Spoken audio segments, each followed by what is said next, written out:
Israeli वज़ीर-ए-आज़म Netanyahu के खिलाफ इसराइली यरगमालियों के रिश्तेदारों का एहतजाज शिद्दत इख्तियार कर गया। तेल अवीव में मुजाहिरीन और पुलिस के दरमियान झड़प, मुतअद्दिद हुए जख्मी।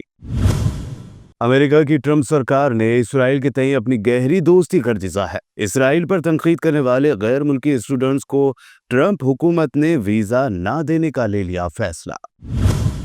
ईरान को मज़ाकरात ना होने की सूरत में बमबारी की धमकी देने वाले ट्रंप को रूस ने दिखाया आईना। पुतिन ने कहा, ईरान पर हमले के निकलेंगे तबाहकुन नताइज। अमेरिका और ईरान के रिश्तों में दिन ब दिन आ रही है कड़वाहट। अमेरिका ने ईरानी ड्रोन नेटवर्क पर लगाई पाबंदियां। यूएई और चीन की कंपनियां भी हैं शामिल। यमन के हौसी बागियों के खिलाफ अमेरिका के फिजाई हमले जारी। अब यमन के अल देलमी बेस पर अमेरिकी बमबारी में हुई बड़ी तबाही, बिजली सप्लाई हुई मुतासर।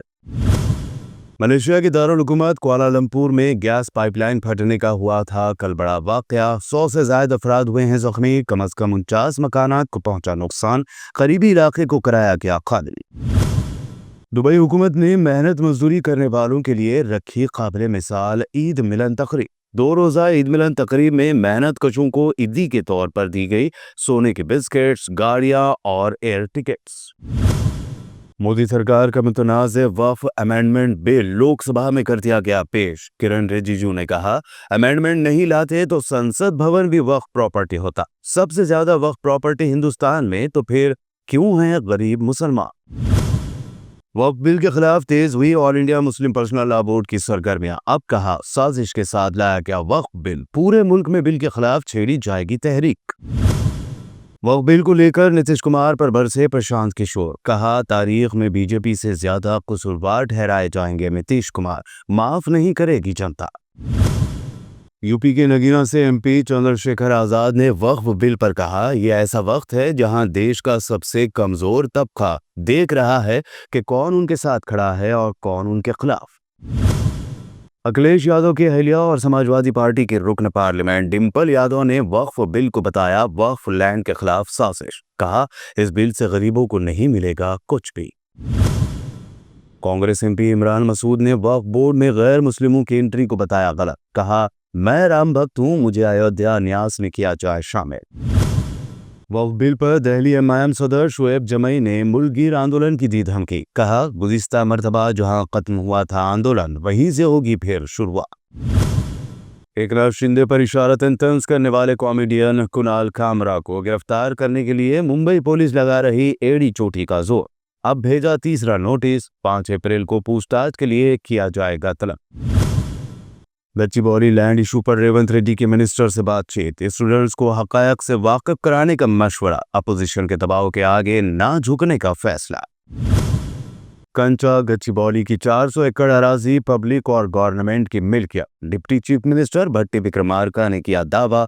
कहा, हैदराबाद यूनिवर्सिटी की 1 इंच जमीन को भी हाथ नहीं लगाया जाएगा। गच्चीबौली लैंड इशू में तुलबा को उकसा रही है अपोजिशन। तेलंगाना कांग्रेस सदर महेश कुमार गौड़ का इल्जाम। कहा, हुकूमत यूनिवर्सिटी की अराजी पर नहीं करेगी कब्जा। एचसीयू तलबा के एहतजाज को बीआरएस की रहेगी मुकम्मल ताई। केटीआर ने किया ऐलान। कहा, चीफ मिनिस्टर हुकूमत के बजाय रियल एस्टेट एजेंट की तरह बुलडोजर कंपनी चला रहे हैं। बीआरएस एमएलसी के कविता ने हैदराबाद यूनिवर्सिटी लैंड इशू पर रेवंत रेड्डी सरकार से कहा, खाली पड़ी दिगर 397 एकड़ लैंड का करे इस्तेमाल। गच्चीबौली की जमीन पर ही क्यों है नसर। कांग्रेस हुकूमत की इशारतन तायीद करने वाले मशहूर यूट्यूबर ध्रुव राठी ने रेवंत रेड्डी के लिए खड़ी की परेशानी। गच्चीबौली लैंड इशू पर राहुल गांधी से मदाखलत करने और जंगलाती हिस्से को खत्म न करने का किया मुतालबा। रियासती वजीर पी श्रीनिवास रेड्डी ने अपोजिशन पार्टी बीआरएस पर लगाया गुमराहकुन प्रोपेगंडा का इल्जाम। कहा, हमें नहीं हरा पाया, इसलिए हकीकत से परे प्रोपेगंडा करने की कोशिश कर रही है बीआरएस। हैदराबाद सेंट्रल यूनिवर्सिटी के एहतजाजी तलबा पर पुलिस के लाठीचार्ज की वीडियो सोशल मीडिया पर हो रही है वायरल। बीआरएस ने वीडियो शेयर करते हुए कहा, रेवंत रेड्डी का चेहरा हुआ बेनकाब। तेलंगाना के राशन कार्ड होल्डर्स को बारीक चावल की तकसीम का हो गया है आगाज। कौंसिल इलेक्शन की वजह से हैदराबाद में स्कीम पर अमल आवरी में 1 महीने की ताखीर। 3 करोड़ खानदानों को होगा फायदा। और सोने चांदी की कीमतों में नहीं हुई कोई तब्दीली। 22 कैरेट 10 ग्राम सोना 85,100, 24 कैरेट 10 ग्राम सोना 92,840 रुपीस, चांदी 1,14,000 रुपए फी किलो पर बरकरार।